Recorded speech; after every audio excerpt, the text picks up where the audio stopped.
Greetings. I am Dr. Paulina Van, the author of Agala Healing, an evocative approach to self-care, self-love, self-understanding, and healing. And I have the honor of being the host of the Poetry of Healing on BlackDoctor.org. I want to welcome you from all over the world. And if you would like, please let us know where you're joining from, and you can place your place in any greetings in the chat. So, today's show is all about love. And our guest, a special guest, is my pastor, Bishop Keith L. Clark.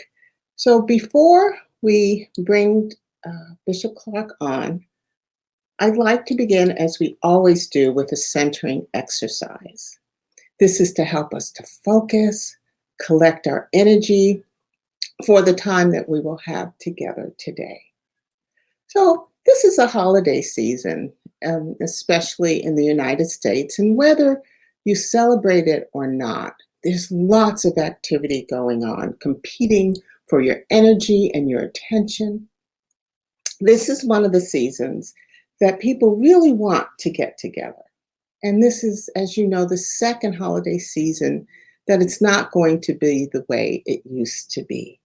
So whether you're gathering virtually or in person, you're going to have this activity and challenges around you. So, in life, we hope and pray to find peace in our lives when we are challenged by trials or just challenged, period. And as we approach the end of the year holidays, not only are we busy and have the opportunities to experience the joy of the season, we're dealing with daily drama and perhaps anticipating more drama as we gather during the holidays with people, that we really do love and care about. So we have to make sure that their emergencies don't become our emergencies. For some of us, it may also be a holiday during which it will be the first time that a loved one or dear friend is no longer with us. So these life experiences may bring on depleting emotions such as worry and fear, impatience, judgment. And so we got to take care of our hearts. That is where the healing and the miracles happen. So today for our centering exercise, I'm going to invite you to participate in another heart math exercise. And this one is appropriately called inner ease. And it gives us an opportunity to pause and bring balance to our mind and emotion so that we can act consciously rather than react and repeat the same stress reactive responses. This can help us prevent and eliminate much personal stress. And as all the other practices I've taught you along the way, this is one that you can use to promote fast recovery from stressful occurrences. And you know what I say? I say it's analogous to being prayed up. So by doing this inner ease technique, you're putting reserves in the bank that you can draw upon when you need peace and ease. So we're going to begin. Again, this is a heart math practice called inner ease. And as always, it's an invitation. I'm going to invite you to either lower your gaze or close your eyes if it's safe to do so where you are, not driving or operating any dangerous equipment. And I'd like you to acknowledge the feelings you have right now.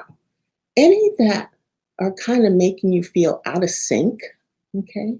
Or maybe stressing you right now. Remember, we're practicing, so nothing too stressful. And they may generate feelings such as frustration and impatience, anxiety. Maybe you feel overloaded. Maybe you just had a disagreement with someone, and so you feel a little bit angry. Maybe you're being judgmental or being judged. And so with this practice, we kind of take a step back, time out, we pause, and we do that heart focused breathing. And so I'll remind those of you who are just tuning in for the first time what that's all about. And it may help. I'm going to step back so you can see I'm putting my hand on my heart so that you can focus on your heart. And I'd like you to take, so the inhales will be through the nose and exhales will be through the mouth. And so when you inhale through the nose, I want you to focus on your heart, imagining it getting bigger. And then when you exhale, I want you to exhale through your mouth and imagine your heart getting smaller. So it's like your heart is breathing for you. You're breathing in and out through your heart or your chest area.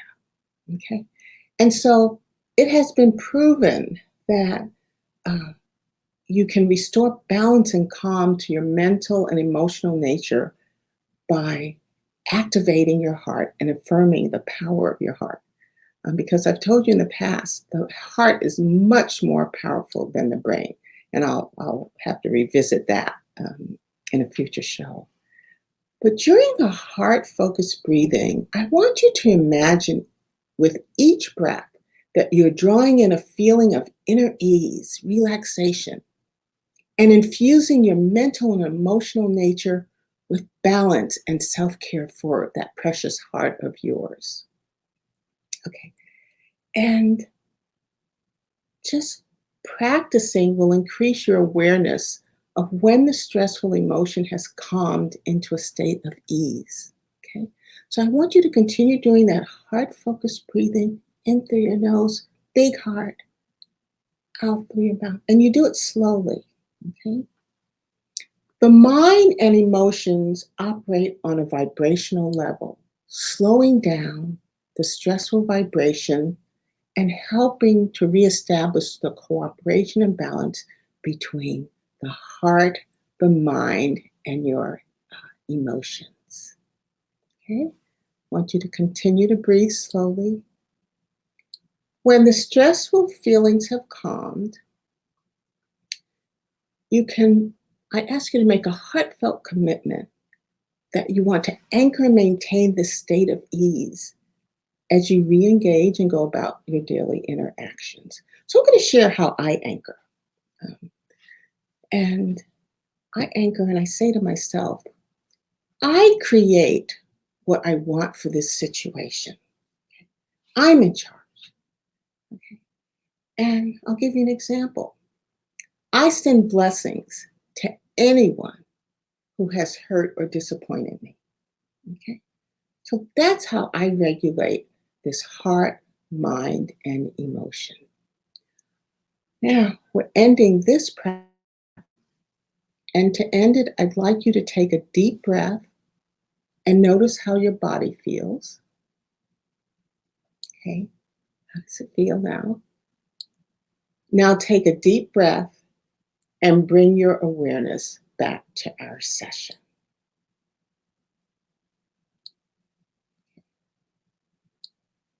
Okay, I hope that has brought some ease to you because we the goal also was not only to bring you ease, but also to open your heart because we're about to talk about love. All right.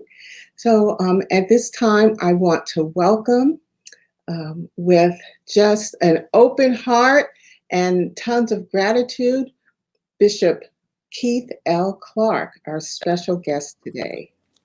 Bishop Clark, good morning. Hey, Dr. Van, it is such an honor and a privilege to be with you this morning. I appreciate the exercise you just took us through. I'm gonna have to call you after the show, get some more personal tips on that. Okay, well, That was amazing. That was amazing. Thank you. How are you today? Well, I'm just great. I mean, I hardly slept last night knowing that we were gonna be on the show together talking about love. So I am ready to go. So Bishop, if you wouldn't mind just sharing with the audience a little bit about the wonderful you. Well, thank you again for allowing me this opportunity. My name is Keith Clark. I am the General Overseer of Word Assembly Family of Churches located in Northern California. We have 3 campuses in 3 different counties, and I've been blessed to serve as the General Overseer for the last 28 years. I am a partner for life with Denise Marie Thayard Clark, and to that union, we have been blessed with 4 beautiful daughters: Kayla, Kaylin, Kelsey, and Kayla. Yes, I named them all K's, Doc. And they are beautiful. Oh, they are amazing, amazing. I'm just grateful to God for that. I have been impacted, encouraged, and inspired by what I believe has been divine revelation in the book of regular healing. It has been just phenomenal. And so I'm so excited to be on today to share with you my thoughts and convictions about those things. And to the BlackDoctors.or, God bless you all wherever you are. I pray that what we say today definitely encourages you and enhances you. Absolutely. Well, I just want to echo the beauty of female energy in your wife and lovely daughters that surround you. And I don't, I'm not into adages, but behind every great man, there are what? Great women. We're great women. Okay. Mhm. All right. So thank you so much for sharing that with us. So, um, I invited you. I know which poems you want to discuss this morning, but I have no idea where this is going to go because it's just going to be organic and we're going to see. So, Bishop Clark, you're Well, on. let's go at it. Thank you again. Yes. Hmm. When I was reading the book, the 2 poems that were just, um, I don't know, I can't even find the word to describe it, that just arrested me and kind of held me hostage for a few days. And that's the one on love and choice. And after reading them, I've kind of combined and hence what we're talking about today. And that is, love is more than just a feeling. At the core of love and being love and showing love is a choice. And I want to know from you, what did you, what inspired you when this piece about love came?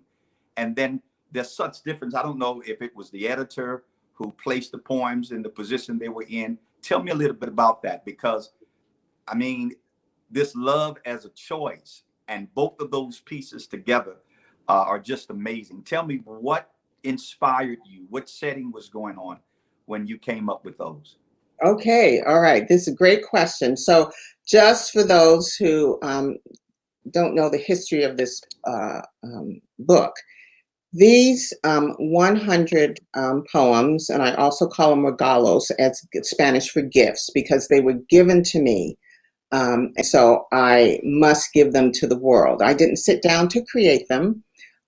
They were channeled, downloaded from my creator through my heart, to my fingers to this book. And it was because, or is because it's still happening. I still get daily downloads. I'm still writing. It's because I opened my heart. I became vulnerable. I started loving myself unconditionally. So the 2 that you're speaking of, Bishop Clark, I'd like to read. Oh, let me answer your other question, and that was, um, these poems appear in the book in the sequence that they came to me and Wow. unedited. Wow. So if there are any typos or grammatical errors, I left them because these were messages that God gave me, and I'm not qualified to edit His message. So I just left it the way it is. But But so, before we go to the reading, Doc, you said something that I'd just like to touch on, mhm. if we may, and that is, what I'm hearing you saying is that there is power in being authentic.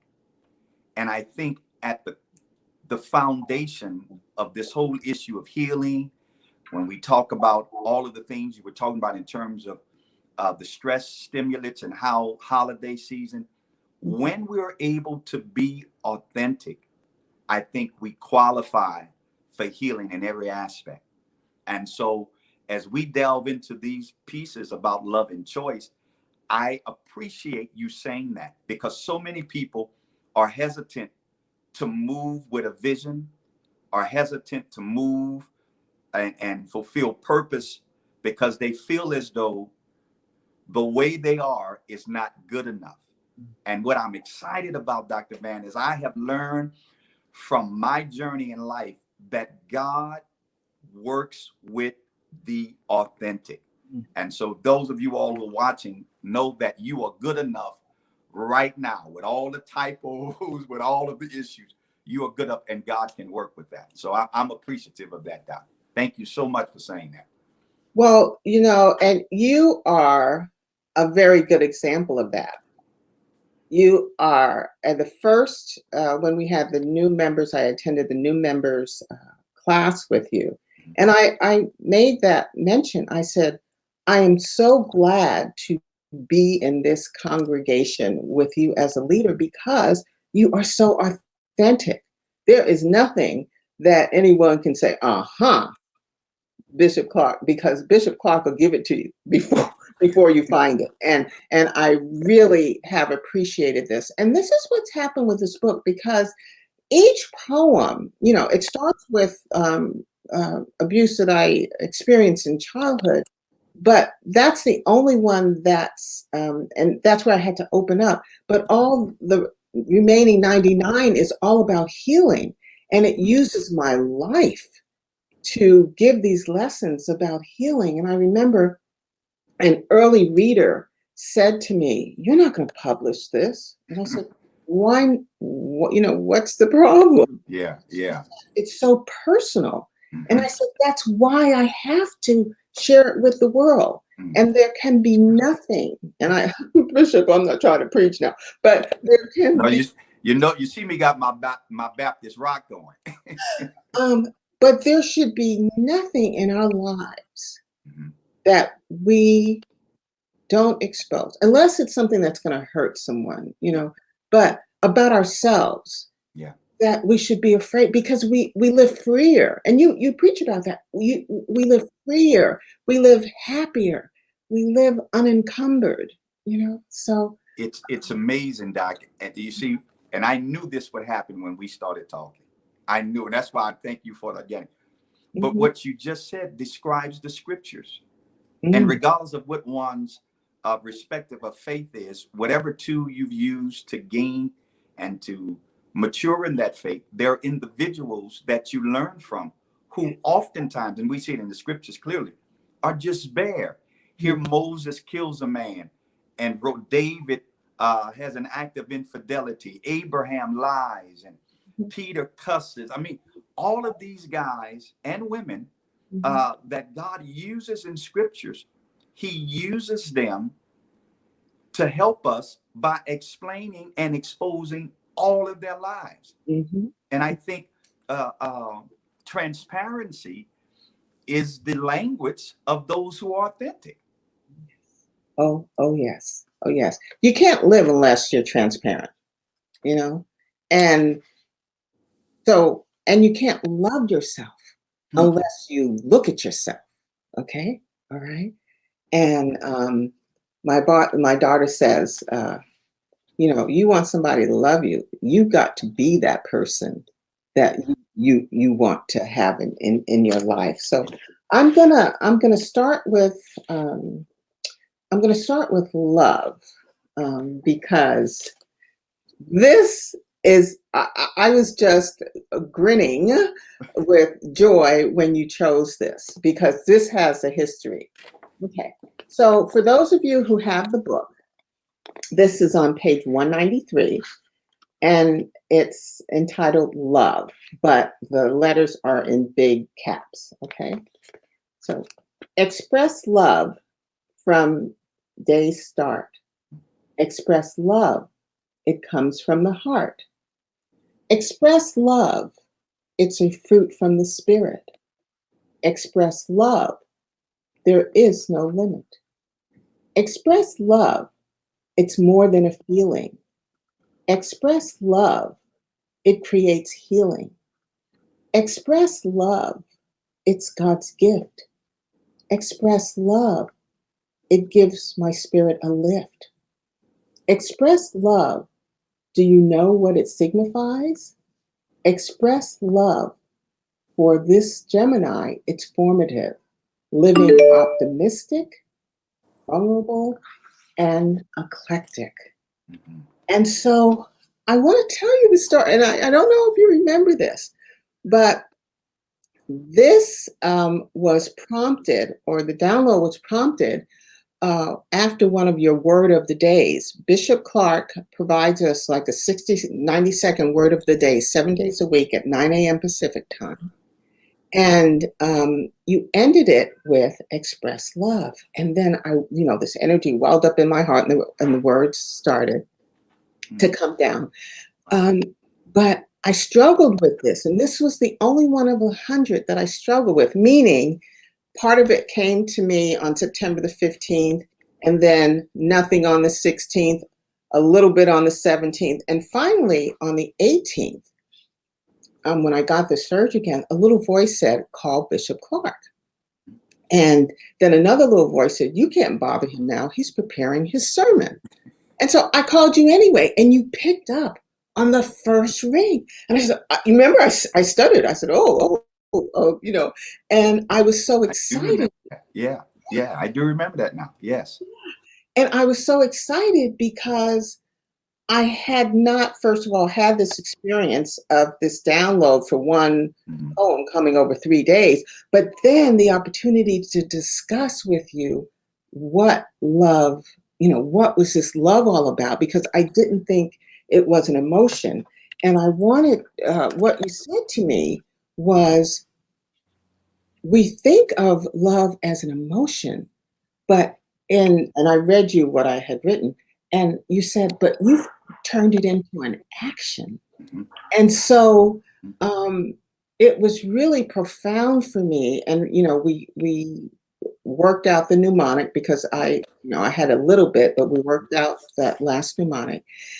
And then I do a reflective note after I write each poem. And this reflective note, I said, oh, this is the end of the book. I found out what love really meant. I am so excited. I want to shout for joy, but it's in the middle of the night.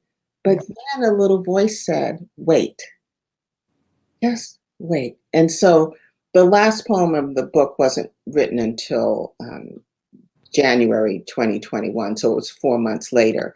And Wow. that one also um, expresses love. And that's when I knew that the book was done. But the last, it just comes full circle, Bishop Clark. I Mhm. hope I'm not talking too much, No, but no, no, no. You are you. I'm listening to you, and there's so many things that are going in my mind now that I want to say, and I want to stay within the framework of what you're talking about, and I think this does, because what I just heard and what I just received from you, Dr. Van, was that happiness has to have patience attached to it. You just shared with us and the world that you were not in a rush with this, but yet you maintained your focus, Mhm. you maintain your availability and openness. And then here it is, after getting the idea, putting the pieces together, writing the last poem as it came to you. I'm saying that because I've written um, 3 books, and every time I've written a book, I rushed to do it, and Mm, it never came out. So I only published one. mm, So what you just said is, to me, in the midst of this love, which that's why I love you, because you're always helping me. And that's an action, isn't it? yes. That happiness that you have received and other people will be blessed as a result of this book was attached to patience. And it seems to me that patience, when I think about it, patience is waiting with the right attitude. Oh, Think yeah. about that, Doc. It's wait, because the truth of the matter is, when you have to wait, you got to wait. Hmm. Two guys are sitting at the bus stop, and one guy sits there, reads a newspaper, and drinks coffee. The other guy, every 2 minutes, runs to the middle of the road to see where the bus where the bus is, how far it's away. Both guys are waiting, but only one is being patient. And that's what I gathered from that. That happiness has patience attached to it, and patience is waiting with the right attitude. Absolutely. It's how you wait. And this is another adage I'm pulling from way back. It's how you wait, how long you will wait, right? Mm. Um, because the attitude and being vulnerable and open for the miracle, because we're not running things. We think we are, but Mm-hmm. we really are not running things. Mm-hmm. And this experience of love being so central, when you told me you wanted to talk about love, um, I looked through the book, and I have written 14 of the poems have love attached to it. And the first one, the first one is "It hurts," and it ends with "I get to live and love." Okay, and during this experience of talking about the poem "Love with You," I realized that love was not an emotion. Mm-hmm. And it wasn't until the very last poem that I found out what love really meant. And it is the last one. I'm not going to read the whole last poem, but it's entitled "It's in God's Hand." How Mm. appropriate, right? And it ends with, "It's in God's hand, life I make, opportunities I uptake, vulnerabilities I shake, experiences I create." So Mm. that's the mnemonic love. I've had a couple of, I've done book launches, and it seems like, and I'm not, how can I say, sexist or anything, but a couple of men have said to me, Mm-hmm. that could be their daily affirmation, you Mm-hmm. know, the love. Um, Mm-hmm. and so we promise the audience that we talk about love as a choice, right? Mm-hmm. So I'm going to, what did you want to say anything about choices, or should I read it? Um, no, let's read it. Let's read it. All Let's. right. So this is entitled Choices, and this is the second one Bishop Clark wanted to explore this morning. And it's on page 132 and 133 of the book, Regala Healing. I get to choose how I live each day. I get to choose my yearning to pray. I get to choose what holds my attention. I get to choose to let go of perfection. Mm. I get to choose how bright my light shines. I get to choose my life's guidelines. Mm. I get to choose love and laughter. I get to choose the moments after. I get to choose to be kind. I get to choose the moments of forgiveness I find. I get to choose the ambiance of my faith. I get to choose patience and wait. Wow. I get to choose taking setbacks in stride. I get to choose the Holy Spirit as my guide. Woo. Just Just take a it deep it breath. Take that all in, because you get to choose. Doc, it was such a blessing to read that. And if I had to choose which one I really, really like, it would be this one. And the reason why, because I get to look at that from both angles, right? I get to look at the fact that the one thing God gave human beings when he created them is he gave them the power to choose, because there cannot be genuine love if I don't have a choice in the matter. And so I look at it from that perspective, but then it takes away the excuses. Because if I'm not living to my full potential, it's because it's a choice I make. You know, like there are those who choose to live by the opinions of people, and then you die by their criticism. But all of that's a choice. And in this culture, and I hope I don't push the envelope too, but in this culture where everybody seems to be focused on self-gratification, we have to understand that kind of mentality can change because we have a choice to think about others more than ourselves. So yeah, that's on fire. Whoa, whoa. Okay, so I'm going to ask you now. I'm going to ask you now to expound upon. I hope I used the right term, but you know what? It doesn't matter. We We, are family. you know what? We all family, so you know what I mean. To connect this love and choice thing. Tell us about that. Teach us about that. When I think about the two, I think they are the essence. They are the same without sameness. In that, love is me choosing to do what's best for you. Oh. And in doing that, there are feelings that are attached, there are emotions that are expressed, but it's a choice that I make. So it's the best picture I have, and this is Sunday morning and I'm getting ready for church. Yes. The picture I have is, here this supreme being wants to have a relationship with his creation. And for many reasons, that creation is not in relationship with him. And so he chooses to do what needs to be done so that creation could embrace him again. And he embraced that creation. That's where we get John 3:16. For God so loved the world. God made the choice. And it's just so wonderful, Dr. Van, and all who are listening. Let this be something that I hope resonates in your spirit from this moment until forever. And that is to understand that you are God's choice, not his project, not his obligation, but that you are God, this being, we're his choice.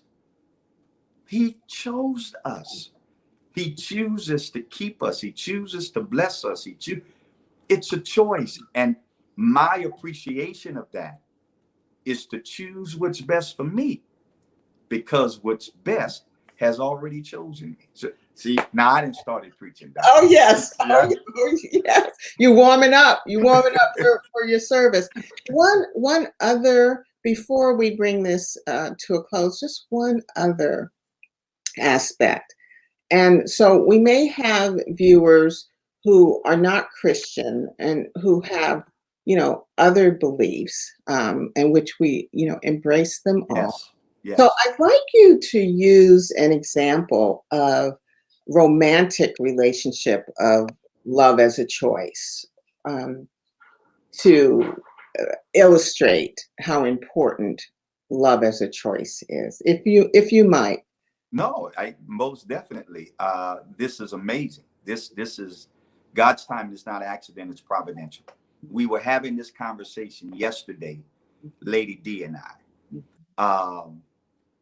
and Lady D and I finally have come to the point where we're ready to really express and to share our journey as a partnership, and even defining that and why we're using that term as opposed to traditional terms.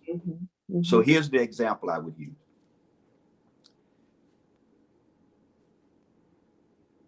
We have made a choice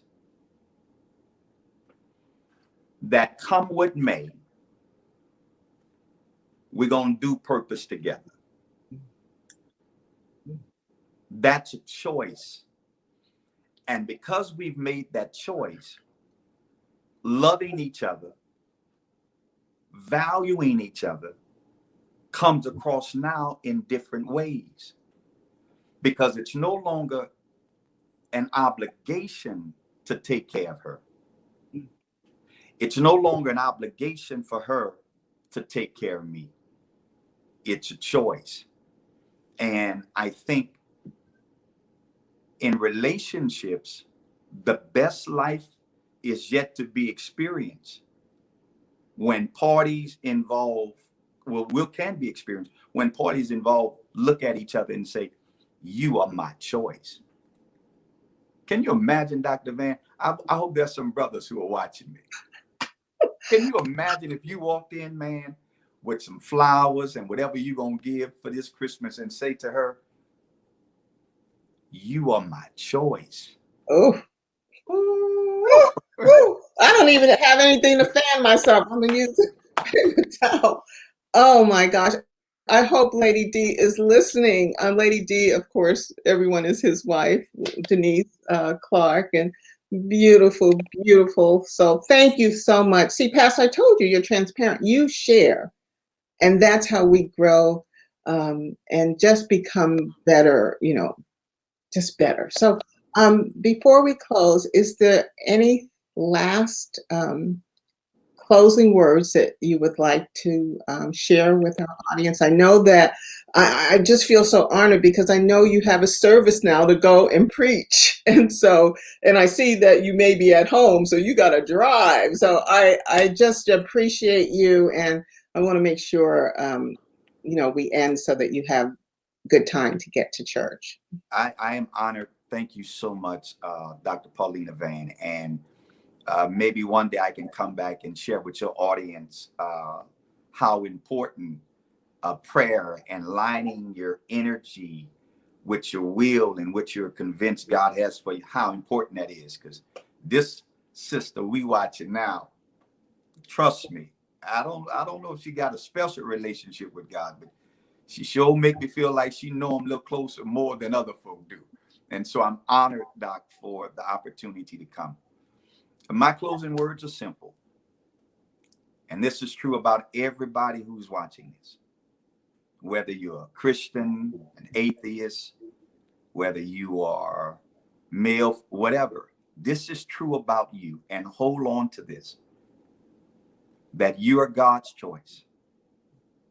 You are whatever that being is, you are choice, which means you are alive, you are important, and you're changing. You are alive, which means you're significant. No matter what has happened, you're here, you're alive. You're a survivor, you're a thriver, you are alive, but you're important. Yes, you are. You are important.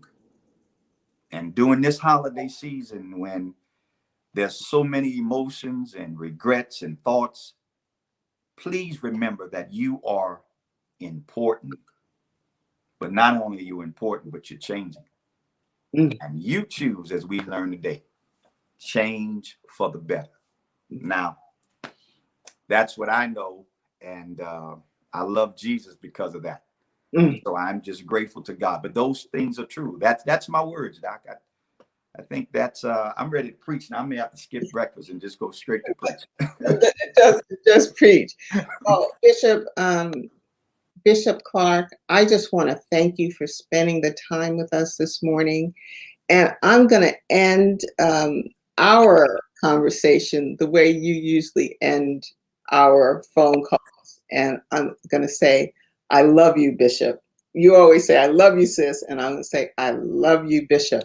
And I want our audience to feel comfortable with learning to open their heart. How many of you say to your spiritual leader that you love them, and I truly do, because you've changed my life. You've made me a more loving wife, mother, sister, aunt, friend, you name it. So go in love, Bishop, and just so grateful for you being here. And I will be online for service. Won't be in the building, but I'll be online. Okay. God bless you. Okay. God Take bless care. you. Thank you. Merry Christmas. Okay. Merry Christmas. Happy holidays. Uh-huh. All that good stuff. Thank you. Thank you. And I just need to take a breath after all of that. It was just so wonderful to hear Bishop Clark's just perspectives and his transparency about love and creating loving relationships. And so, as we bring this to a close, there are a couple things I'd like to remind you of. If you have any questions or comments, please put them in the chat. If you were moved or anything resonated with you during this time, this conversation, please like the channel and subscribe to it as well. And I hope that you have a wonderful holiday. One of the things that I have launched is my new website, so I hope you go to visit it. It's regalahealing.com. So it's the name of the book, regalahealing.com. And so on that website, you'll learn more about me, you'll learn more about the book, you can access the book, and you can review it as well. May you have holiday blessings, and as I always end, love and light to you, and I look forward to seeing you again.